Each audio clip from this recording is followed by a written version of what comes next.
It's a special occasion, but it also offers an opportunity for me and for us to reminisce and to think about things that are especially memorable. Joe is the pure entrepreneur. When he was 16 years old and the lead paper boy at the Tribune. And this was during World War II, and he had a corner on rubber bands. So all the other paper boys had to buy the rubber bands from Joe. And I probably got a PhD in business in the first 3 years that I worked for him. We grew up in Greeley, and from the time that my sisters and I were very small, Colorado State University meant a great deal to our family. Very shortly after he got his construction career launched, he started doing a significant amount of work at Colorado State University. We had a monthly batter board that talked about jobs that we had, things that were going on, personal lives, things like that. It's interesting, I'll read one here. At 2 p.m. on Saturday, September 22nd, bids were opened at the state capitol for Colorado project number 1254. HBCC had cleanly taken out its nearest competitor by $30,000, paving the way to return to the Colorado State University campus. Our CSU comeback, that's what he called it at the time. Our CSU comeback was a high point of the year for the company's management. It is, as it organized today, our company was less than 1 year old when our first CSU contract was received in early 1958. It was always very important to him to have a job on campus, and it seemed like there was always at least one going on, sometimes as much as 2 or 3 at a time. To look back and see the things that he instilled and put into the company, 40, 50 years ago, that are still around today, that still matter. One of his great thing was, hey, I surrounded myself with great people and they helped make us successful. That still works today. My dad realized that CSU could be a terrific training ground for people that would be joining him in the business, and therefore he wanted to encourage that kind of active internship at a very early time. When you think of Joe, you think about not only a construction leader, but also a visionary. He's a person that, as a result of his contribution to our program in establishing the internship office, not only that he impacted the industry, but he also impacted our ability to teach our students, to really get them ready to become an industry professional. To me, that's a legacy. Our vision is to become the best quality program in the country. Without the internship office, without his investment, without his trust in us, we would not be able to do this. He recognized Colorado State as part of what created or enabled him to grow this company.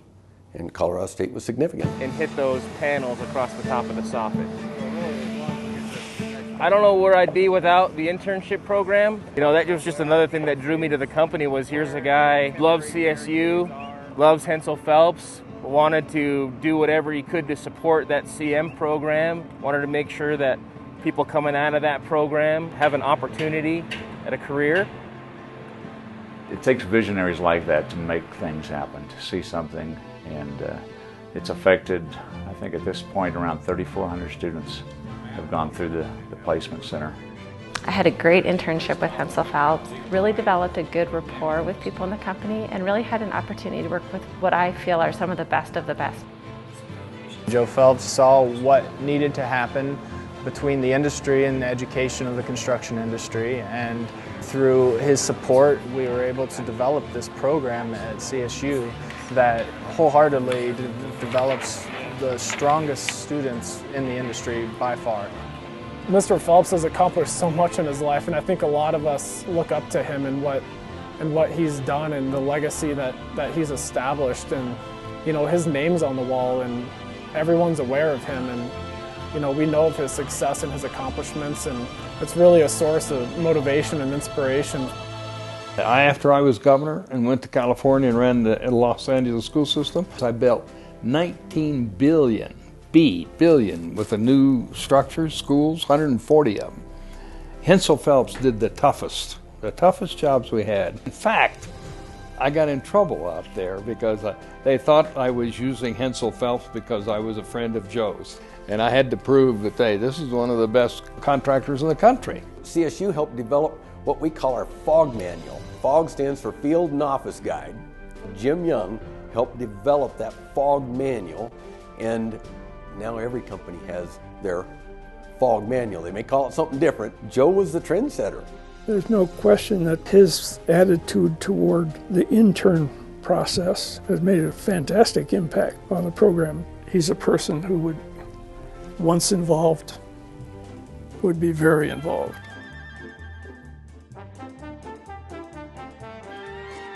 When people say, how did you get into the wine business from the construction business? And I always say, one sip at a time. I have always been very proud of the fact that my dad was able to rise to the pinnacle of success in not one, but in two very, very different and fascinating industries.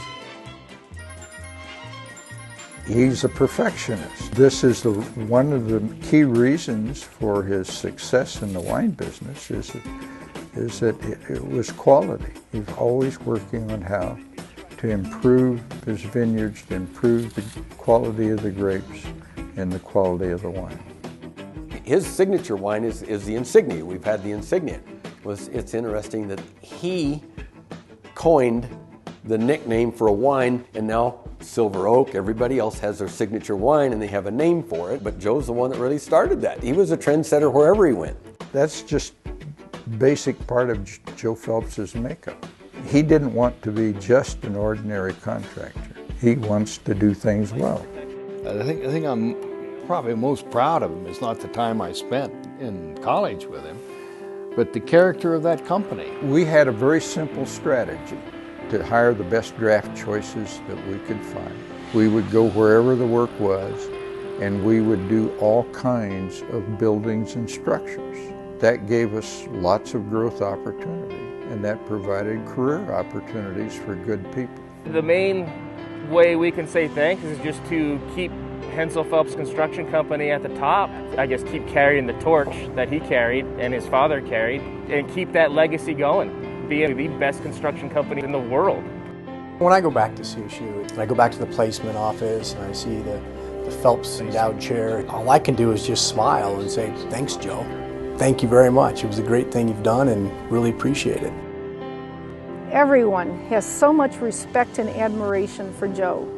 There's so many special memories from his awards for honored alum, honorary doctorate, and of course the very special private wine tasting party he had for alums in 2001 at his vineyard. Joe is a philanthropist. We are so thankful for Joe allowing us to be part of his legacy. When you give of yourself to make other people better, there is no more praise that I could give somebody. You know, I only wish that someday I could be a man like Joe Phelps, where I can, you know, I care so much that I could just give everything I can back to this university. From the contributions to construction management, to the active learning opportunities through the internships, support for the library, the access provided through scholarships, the excellence provided to the support for academic programs. Access, yes, but access to excellence. That's what land-grant universities are all about, and Joe has helped us accomplish that and deliver it to generations. Thanks to you for your generosity, for your friendship. But mostly, Joe, we thank you for being Joe Phelps. Happy birthday.